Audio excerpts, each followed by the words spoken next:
So, hello ladies and gentlemen, how you doing? Welcome again to DN Academy Morning Breakfast. Niko hapa na Mr. Charity.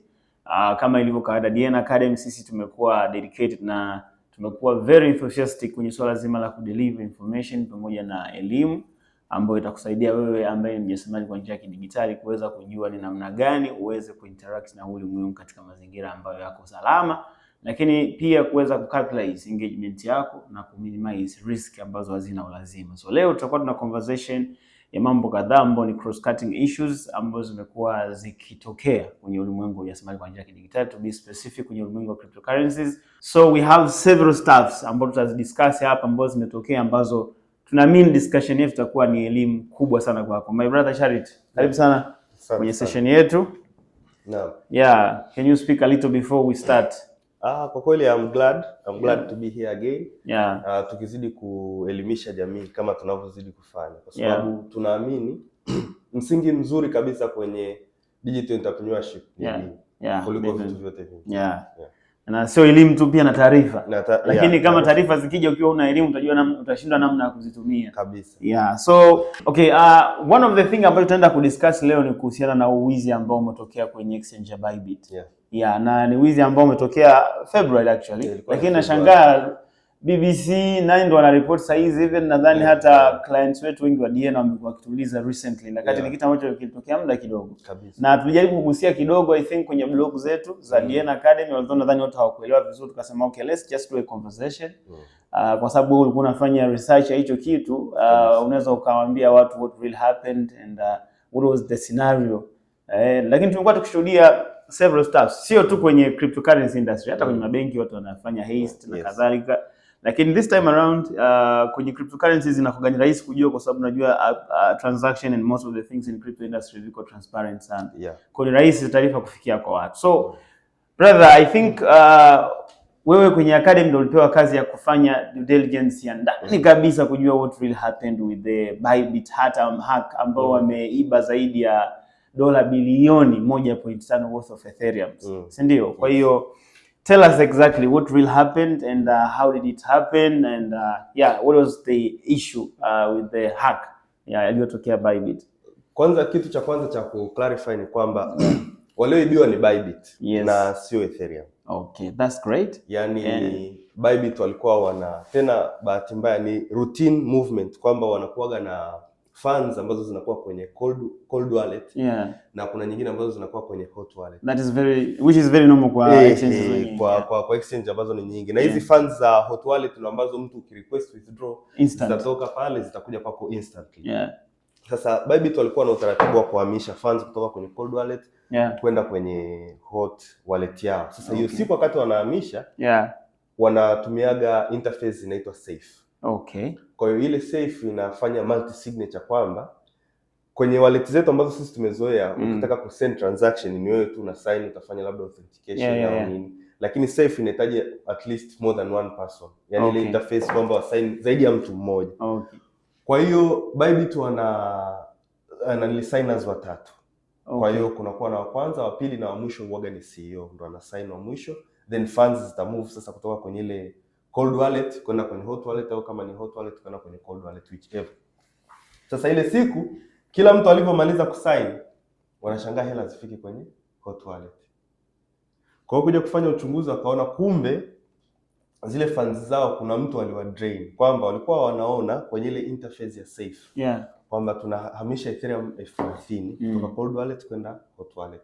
Lakini walipokuja baada ya that transaction to happen, zile Ethereum hazikuenda tena 30,000. Zilitoka Ethereum karibia 400,000 na kitu pamoja na ERC tokens nyingine kwenye cold wallet yao, ikaenda kwenye account nyingine ambayo hata ukienda kwenye Etherscan utakuta inaitwa Bybit Exploiter, zipo karibia 40. Kwa hiyo yule mtu alipohamisha zile funds kwenye account ya kwanza, kulikuwa na a smart contract ambayo distribute immediately kwenda kwenye wallets nyingine, na walikuwa wanatumia mechanism inaitwa I think it's Thor something ambayo inafanya rapid transfers. Kwa hiyo wakaweza kuhamisha vile. Kwa hiyo kwa ripoti ambayo Bybit walifanya forensics, baadaye sasa walikuja kuchunguza, wakagundua shida ilikuwa ni kwenye ile interface ya Safe. Ndio iliyohakiwa. Na wale hackers walikuwa very very smart kwamba ile tunaita ni malware yao, ile ilikuwa ni JavaScript injection. Ni kwamba ilikuwa inaangalia, yani ni safe nzima ilikuwa imehakiwa. Safe ile interface ya safe yote ilikuwa imehakiwa. Lakini walikuwa wanaangalia, je, ile transaction ni nani anafanya? Kama ni mtu mwingine anafanya na sio Bybit, ilikuwa ni clear kabisa unafanya vitu as usual. Lakini ile hack kwa kweli ilikuwa imetarget Bybit. Walivyoona kabisa kwamba the requesting address ni ya Bybit, automatically the system au ile malware code ilikuwa ina instruct kwamba wanachoona kisiwe kitu ambacho kinatendeka kwenye background. Kwa wao walivyokuwa wanaona, walikuwa wanaona wana operate normally, lakini kumbe nyuma kulikuwa na specific code ambayo inakusanya zile signatures. Of course it's going to be a bit complicated kwa mtu wa kawaida kuelewa, najua. Lakini ni kuelewa kwamba blockchain kama blockchain ina run on Solidity. Yani inatengenezwa na Solidity, zile smart contracts. Of course kuna lugha nyingine, lakini Solidity is the most common language. Lakini sasa kutengeneza ile interface sasa ya kuinteract na blockchain ndio unatumia language kama JavaScript, unaweza kutumia Python. Kwa Solidity on its own mara nyingi inakuwa ni very robust, yani kwamba kuhack inakuwa ni ngumu kwa sababu zile contracts zinafanywaga auditing. Lakini JavaScript on the other hand kidogo ina changamoto kwa sababu ni normal language. Na Bybit wanadai kwamba ni developer wa Safe aliyehakiwa account yake ndo akaruhusu wale attackers wa access ile interface ya Safe.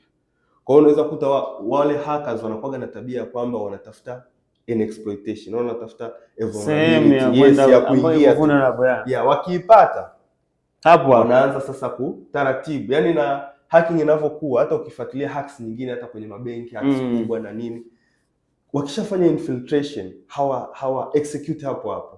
Wanakusoma kwanza routine yako yote ikoje, kwa sababu ukiangalia hata Bybit ile ilikuwa ni routine transfer. Yani tunahamisha bwana, tuweke automatic huko, wallet imeishiwa tuongeze mzee. Unajua kabisa muda fulani au siku fulani katika hizi siku waga wanahamisha. Kwa hiyo unakuwa muda ule unakuta they know you. Yani by the time they execute everything they know everything. Kwa ndio hivyo Bybit wakaibiwa. Lakini uzuri wanasema kwamba they have one-to-one backing. Of course, nadhani baada ya hacking ilipotokea hakuja affect operations zote za Bybit. Of course, lakini walikuwa na withdraw rush kubwa sana. Yani watu waliogopa wakaona withdraw, of course, kwa sababu ilisha happen once. Kuna wallet ya Waziri X, very famous wallet in India. Walibiwa pesa nao walibiwa pesa nyingi. Now it's the same thing kwenye signatures hizi. Sema sasa ubaya Waziri X wao walikuwa wanatumia signatures zao, yani walitengeneza the interface themselves.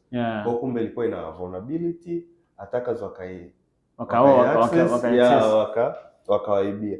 Na tunaona Safe kabisa wamefanya marekebisho kwenye hata nanili yao, kwenye code zao, kwamba sasa hivi itakuwa ina cross check hash, kwamba nikihash address ya muhusika na the amount, does it give me what the user anaona? Kwa hiyo wamefanya improvement hata kwenye code yao, kwa sababu mwanzoni walikuwa hawafanyi hivyo. Kwa hiyo sasa unaona vitu kama, kwa hiyo ina maana makosa yakitokea anasaidia pia kuimprove hata. It's a very good school. Actually nadhani hii system ya infiltrate malware kwenye system za institution fulani, I think ni case ambayo imetokea hata kwenye American Pentagon, sio wanaita pale kila mahali. Yes. Na I'm very worried kama hii system ingekuwa Tanzania kuna any critical sensitive information, makampuni mengi sana ingekuwa yanapitiwa hii changamoto, kwa sababu nakuta wakati mwingine umetumia kwa njia ya email, unafungua tu, kumbe ukifungua ile file linaingia kwenye system yenu. Yani malware the best way huaga ni kutoa elimu, kwa sababu watu wengi hawajui. Mfano mimi najua kwa Watanzania wengi tunatumia Windows ambazo ziko cracked. Software ambazo zimecrack. 100%. Mtu anaweza infiltrate your systems kupitia tu hizo software. Of course. Mimi nakumbuka nilishawahi kuaga hacked kipindi kile. I remember. Na nilizangu. Ni kwa sababu niliinstall tu software. Mtu akapata private keys zangu. Kachukua, na mtu akishapata private keys ndo akachukua crypto zote. Na I think mimi mwenyewe zamani nilikuwa napenda sana kutumia zile software ambazo ziko cracked. I didn't know the impact of it. Yani nilipokuja kujua kwamba wezi wengi wanatumia zile crackers zile kwa ajili ya kuiba na kuinfiltrate kwenye simu tofauti na hizi electronic devices. Pale nikasema kumbe kuna umuhimu wa kunalipia.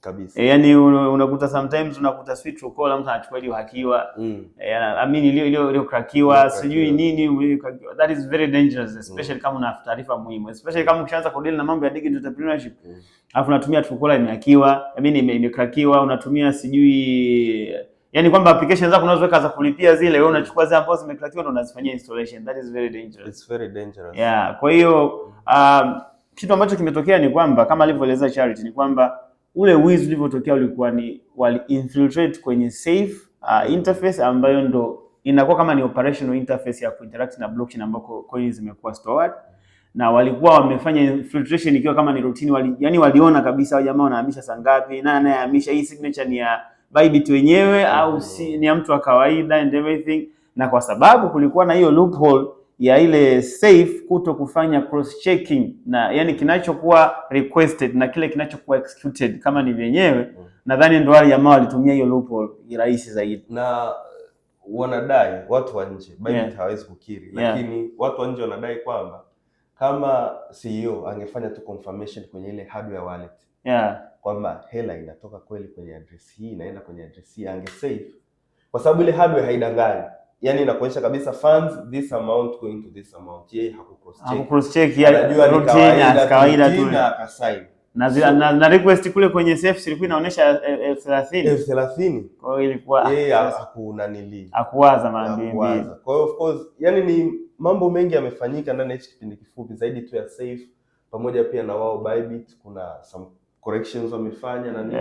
Kwa hiyo kwa namna moja au nyingine wamesaidia kuimprove security. Yeah, of course. I think hata hizi issues za hacking kipindi cha nyuma zilikuwa nyingi sana, lakini as time goes zinapungua na improvements zinafanyika, and it's supposed to happen actually ili kuweza ku stabilize industry, kwa sababu Bybit is the second biggest exchange after Binance. Kwa hiyo kilichotokea kwa Binance washakipitia of course.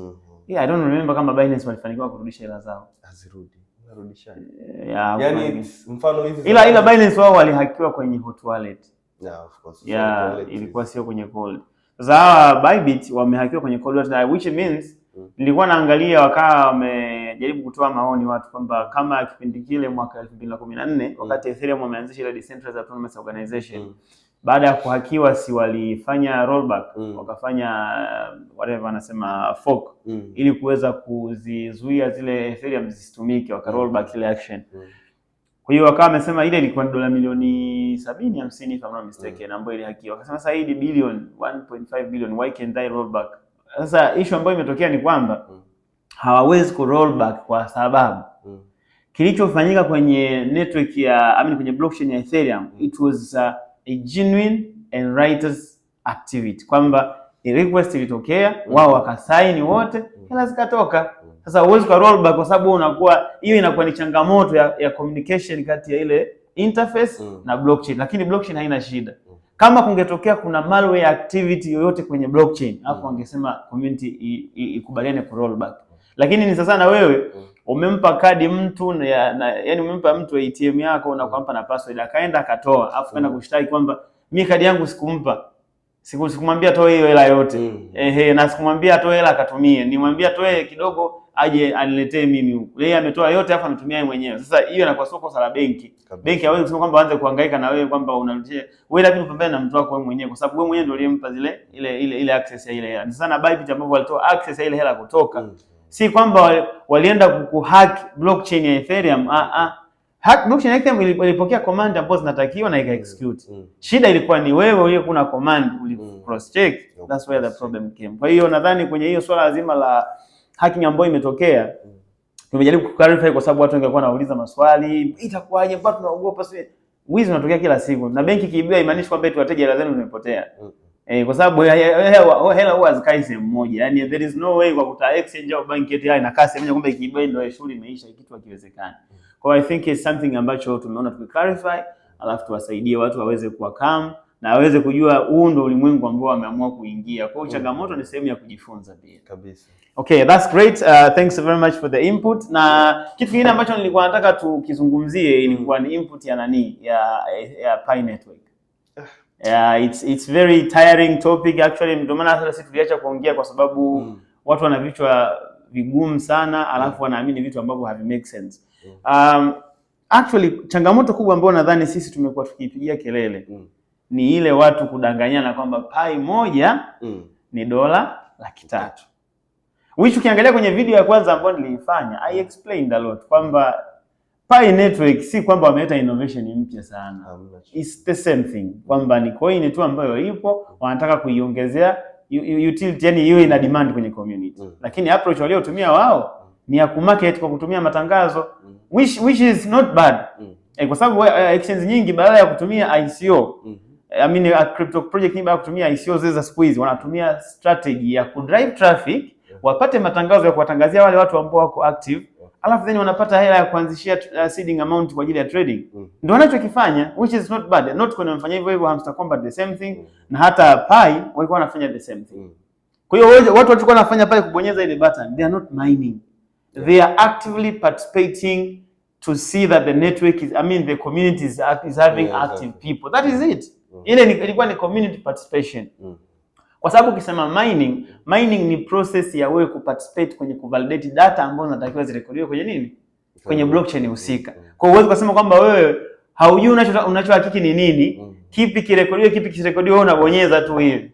That is not. Kwa hiyo hilo swala watu lazima wajue kwamba package kwa kinafanyika ilikuwa ni ku drive traffic, wapate matangazo, watangazie, alafu wapate revenue, ambayo revenue ndio watatumia kama initiating liquidity ya kuipatia thamani Pi. Sasa kuna hii changamoto moja ambayo mimi nimefika sasa, kuna mtu nikaa nasema Pi siwezi kuisupport kwa sababu gani? Kuna idadi kubwa sana ya watu ambao wamewauzia watu Pi kwa hela kubwa sana. Kuna vijana wameuza bodaboda zao, kuna watu wameuza bajaji, watu wameuza vitu vya dukani kwao kwa kutumia Pi, wengine wanapokea mpaka ada za wanafunzi kwa kutumia Pi. Kuna wengine sijui wameuza viwanja kwa kutumia Pi, ambayo sasa ukiangalia bei wanayotumia kuwauzia wale watu ni uongo. Mtu anauza pikipiki kwa Pi 0.0 something, ambayo haina hata thamani hiyo. Kwa hiyo at the end of the day sasa wamefanya huo uongo kwa muda mrefu. Baadaye sasa, baada ya Pi kuja kuwa listed na bei ndogo, wanaaminisha kwamba hii sio Pi, sio yenyewe, ni fake. The reason si kwamba ile Pi ni fake. The reason wanajaribu kuprotect ule wizi walioufanya, utapeli walioufanya wa kuwauzia watu vitu kwa bei ya thamani ya juu, wakawapatia Pi ambazo hizo Pi hawajui hata wanazipeleka sehemu gani. You see the challenge. Na Pi wanalaumiwa kwa sababu gani? Wao wanaona hiyo changamoto. Of course ukienda kwenye website yao hakuna sehemu ambapo waliandika Pi ni $300,000. Ile GCV. Hakuna sehemu ambapo wanaandika hiyo swala. Na walipokuwa wanasema kwamba bei ya Pi itapangwa na GCV yenyewe au itaamuliwa na GCV yenyewe, sio kwa maneno. Bei za coin zote of course waga zinaamuliwa na watu kutokana na demand na supply. Of course si kwamba ni watu peke yao, lazima upande wa developers wa internet economics nzuri, lakini upande wa consumers wawe na demand na ile coin. Kwa mkiinunua sana na mkao mna matumizi nayo, obviously bei yake itapanda, lakini sio eti mkae mdiscuss kama sasa Pi itakuwa shilingi ngapi, milioni ngapi. Nikaona watu kuna kipindi kile tarehe 20 wanasema kuna mashirika ya kimataifa ya cryptocurrency. Mashirika ya kimataifa ya cryptocurrency yapi? Eti wamekaa ilikuwa ni mtiti, wanalazimisha Pi ziibiwe sio nini, upumbavu mtupu. Yaani ni ujinga ambao at some point unakaa unaangalia watu hivi akili zao zimekaa wapi. Na kitu kibaya zaidi ambacho nakiona kwenye community ya Pi, especially kwa African side, kwa sababu ukiangalia Pi imekamata sana hizi sehemu ambazo zina watu maskini Thailand, sijui wapi Southeast Asia. Unakuta kuna kitu kinaitwa anchoring bias. Yaani anchoring bias ni ile idea ya mtu ambaye anakuwa nayo, ambaye anaamua kung'ang'ania kwenye knowledge fulani ambayo alipewa at first when ana engage na kitu fulani, hata kama ni ya uongo, yeye anataka kiwe ile ambayo unataka. That's the problem with watu wengi wa Pi. Kwa sababu watu wengi wa Pi ambao kwenye Pi hawakuwahi kuwa kwenye crypto industry. Hawajui crypto zinafanyaje kazi. Wafu wanaamini kwamba crypto ni Pi peke yake, yani hizi nyingine sio. Na wanaamini sijui iko tofauti, sio old school. Hamna gacha old school my friend. Wameleta innovation mpya. Hamna innovation mpya. Cryptocurrency zote zinafanya kazi the same way when it comes to pricing. Yaani kwamba coin yoyote haiwezi kuwa na thamani bila kuwa na liquidity. Yaani watu wanasema kwamba hizi exchange zitafilisika. Yaani ni kauli ya kipumbavu na ya kijinga ambayo inafilisika kwa sababu let me finish up there and then I give you the mic. Unapokuwa unazungumzia exchange kufilisika, kwani exchange wao ndio wanatoa hela? Hapana. Exchange hawatoi hela ya wewe kufanya trading. Kinachofanyika ni kwamba kwa mfano Pi wanakuwa na pool zao na wale watu wengine ambao wako willing wanakuwa na liquidity provision. Exchange inapewa API kwa ajili ya kuconnect kwenye ile pool ili watu wakifanya exchange waweze kununua na kuuza. Hakuna exchange ambayo inatoa eti hela zake. Kwa mfano eti kuna mtu anasema kwamba kwa hiyo ina maana kama mimi nikiweka USDT exchange wanaweka, nikiweka Pi exchange wanaleta USDT zao mimi niuze. Who does that? Exchange wao wana provide interface ya wewe kuweza kuexchange. Habari ya liquidity hiyo ni responsibility ya Pi wenyewe. Ndio watoe seeding amount. Wa provide ile API then trading zitokee. Exchange ina kazi ya kukutunzia wewe hela na kukusaidia kuaccess market kama broker tu anavyofanya. Kabisa. Yes. Sasa mtu anasema Pi hizi exchange hizi zitafilisika zote kwa sababu ujinga tu. Mimi nilibahatika kusikiliza moja ya video zao and it's very depressing kwa hiyo. Yaani ukisikiliza logically unafikiria unasema basi kwa kuwa amesema mwache tu kusema. Sababu okay, let's say tuashum Pi ina thamani ya milioni 800. Transfer fee ya Pi moja ni 0.01. Maana yake muamala mmoja ya Pi ni milioni 8 kuhamisha. Ndio unachotaka kusema? It does not make sense. Sasa hiyo umesolve kitu gani? Hai make sense kabisa. Alafu kitu kingine ambacho watu wa Pi wengi nimegundua kwamba ni wajinga. Sio wajinga, atakuwa ni wapumbavu kwa sababu mjinga ni mtu ambaye anaelewa. And sometimes anasema anatumia lugha kali lakini that is the reality. Kwa sababu yani wao wanachotaka kukifanya ni kama wanataka kutengenezea intrinsic value kwenye coin. Kwamba tunaassume kwamba bei ya hii hapa thamani yake ni kiasi fulani. Sasa the only thing that can do an intrinsic value na ikawa officialized ni government. Kwa mfano hizi fedha zetu za kawaida zina intrinsic value. Kwa sababu hujui what is backing it, si ndio? Au kwamba kuna hela nyingine ambayo iko huko ambayo inabaki thamani. Ila inakuwa ni intrinsic kutokana na government ambavyo inakuwa imethibitisha. Sasa leo ukisema watu wa GCV wa Pi wakae tu waamue tu kwamba eti Pi ni milioni 800, maana yake you are having your own government. Unajua hiyo ni kama mnafanya uhaini at some point. Kwa sababu yani community, unajua serikali inadhibiti sana pesa zinaenda wapi zinatoka wapi, kwa sababu wanaamini pesa ndio inaweza ikatengeneza jeshi, mnaweza mkafanya kila kitu. Kwa leo hii huwezi ukaamka from nowhere eti mmekaa kikao eti sisi wana GCV. Wana GCV wenyewe wote ni maskini. That's the truth. Hawana hela. Alafu wanakaa wanaamua eti hii coin iwe milioni 800. That is not going to happen. Na kitu kibaya na cha kijinga, unakuta kwa mfano mimi video zangu zote nimekuwa nikielekeza kwamba Pi itakuwa listed of course, lakini sio kwenye milioni 800. Na nilisema pia hawataruhusiwa wote kuuza hizo coin kwa sababu wakiuza wote value itaenda kwenye zero, kwa sababu mnapokuwa mnauza ni kama mnachomoa hela, mnaacha ile asset kule. Kwa hiyo obviously lazima bei itafanyaje? Itaporomoka. Kwa hiyo nilisema kabisa lazima wata control watu watakaouza, lakini at the same time milioni 800 that's never going to happen. Yaani kwanza haiwezi kutokea leo wala kesho. Yaani haitakuja kutokea. Kwa idadi ya Pi zilizopo na pesa ambayo nataja, yaani hiyo haitakuja kutokea. Sana tu watazidi kudanganyana, wataibiana tu hapo. Mtu anachukua mali zake za dukani anauza kwa Pi, afu hizo Pi hajui hata kwa kuzipeleka. Mtu anauza bajaji, mtapigizana makelele, mnaongea mimi nitakuwa bilionea and all that, lakini in real sense the fact is thamani ya Pi kwa sasa hivi as we are speaking, si ndio? As we are speaking thamani ya Pi ni dola ngapi? Ni dola 1.6. Yaani hiyo uwezo kabisa. Hiyo ndo value ya Pi. Yaani whether you like or not, hiyo ndo thamani yake. Sana tu mkitaka ibande basi wekeni hela, yaani hamna kitu cha bure. Na the thing is Pi imeweza ku maintain that price. Only because watu hawajakuwa na access ya kuuza zile coin. Yes. Ila watu wangeruhusiwa kuuza. Ingeshuka vibaya mno. Unaona ile siku ya kwanza iliporomoka sana. Sasa hizi na hawawezi kuruhusu watu wauze zile Pi ambazo walizipata for free kwa sababu kuna watu ambao wananunua Pi sasa hivi. So it's not going to be a fair treatment. Kwa wanachokifanya ni kudhibiti watu wa Pi ambao wana Pi za bure, either kwa convince wa lock, kwa ku slow down KYC and all that. Hizo process zote ni ku slow down sales ili zisiwe nyingi. Wanajaribu kubalance pale. Hiyo ni economics. Ndio maana naambia cryptocurrency ni fusion ya teknolojia na economics. Yaani you cannot avoid that. Yaani huwezi kukwepa eti mnakaa tu mna plan eti kwamba Pi moja itakuwa milioni 800.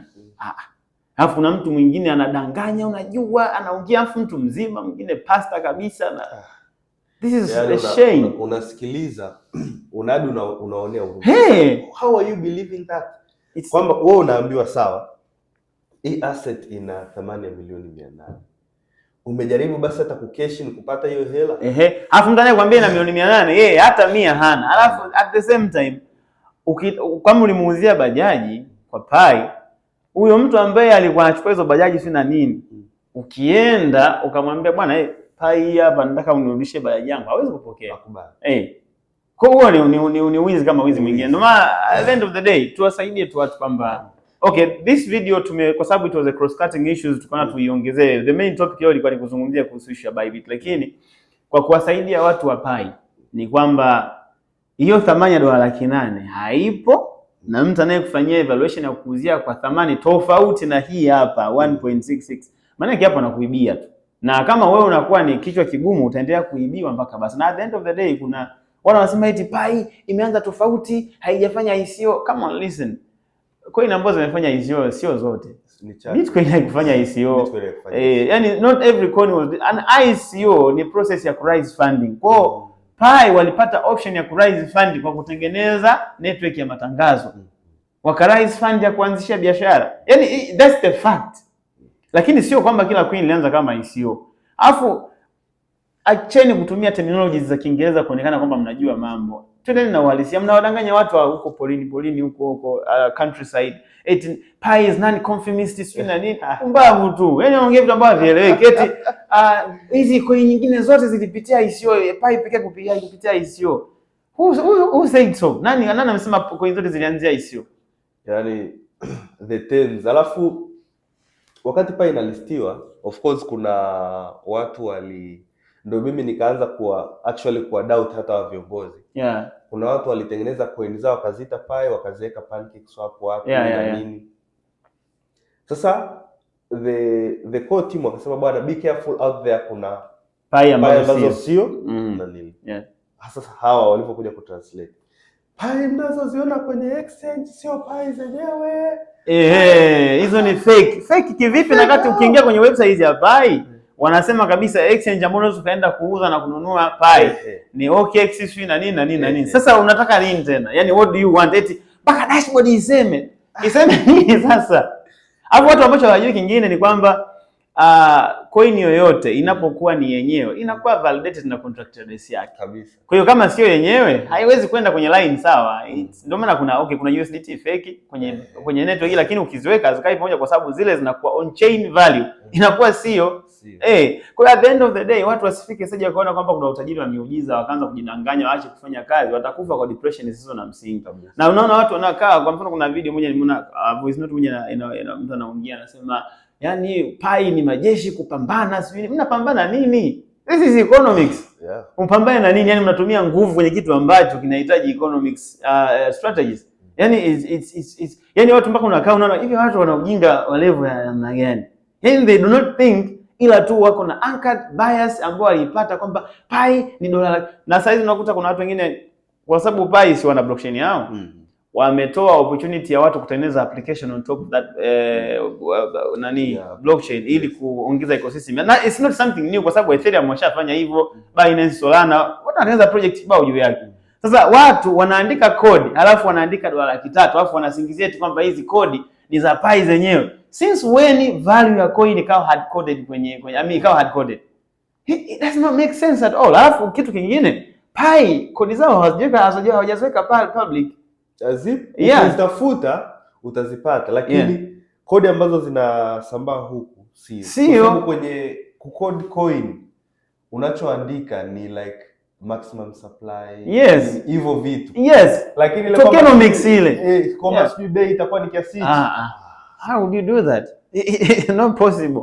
Kwa I think watu wafike stage waamke na tunapokuwa tunatoa elimu kama hizi, I think it's very good wakawa wanasoma mpaka mwisho. Wasikize vizuri kwa sababu wao wanakuwa wanakuja kusikiza wakiwa na negative minds, wanashindwa kupata kile chakula halisi ambacho kitawasaidia wao wenyewe. It's not about us. Na sisi wengine tunachojaribu kupambania ni kuto kuichafua industry ya cryptocurrency kwa sababu hizi tabia za watu kutumia coin ambazo hazina thamani sawa, kumanipulate akili za watu na kuchukua vitu vyenye thamani zaidi, huo ni wizi na ni utapeli kama utapeli mwingine. Kwa at the end of the day, baadaye huyu mtu akili kija kufunguka, akajua kwamba aliibiwa, ataona kama cryptocurrency industry ni hawezi huyo. Kumbe is not. Yeye mwenyewe ndo alifanya makosa ya kuingia kwenye kitu ambacho hana elimu nacho.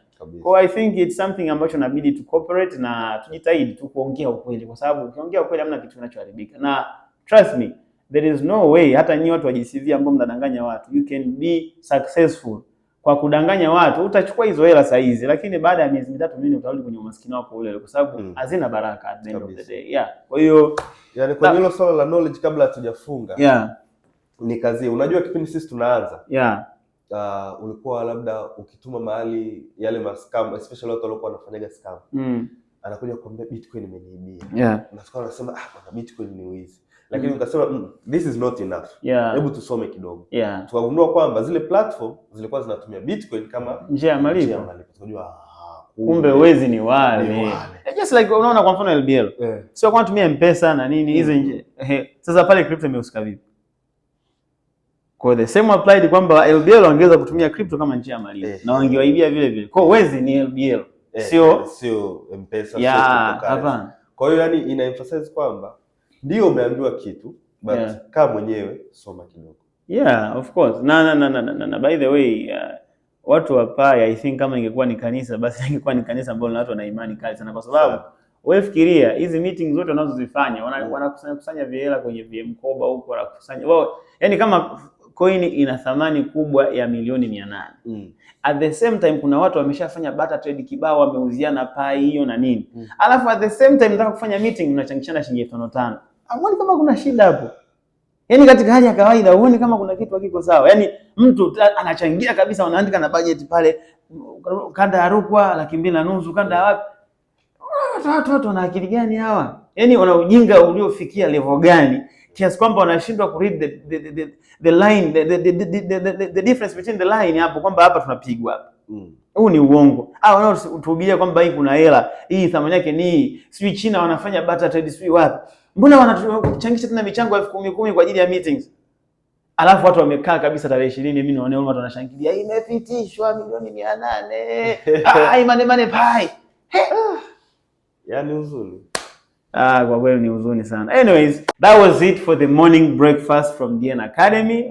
Kama kawaida tulikuwa na my brother Charity.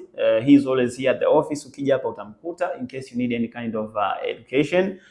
Kumbuka tunapewa nguvu na Encryptus wallet, moja kati ya wallet bora kabisa. Ukitaka kujenga portfolio yako ya digital asset, unataka kununua Bitcoin, Ethereum na kadhalika, I would recommend utumie wallet ya Encryptus, kwa sababu ni wallet ambayo tumekuwa tukitumia for the last 5 years na inafanya vizuri na huduma nyingi. Kuna ku play games, play to earn, kuna staking, kuna IBO service and much more. Kwa hiyo ukipata wakati basi tembelea Play Store ama App Store, alafu jaribu kuiangalia hii application. Lakini kumbuka, siku zote tunasisitiza, kama unajiona kabisa huna knowledge na hivi vitu, do not start anything before consulting people who are genuinely teaching you a good education. Kwa sababu kuna watu ambao wanaongea na kuna watu ambao wanafundisha kitu ambacho ni legitimate.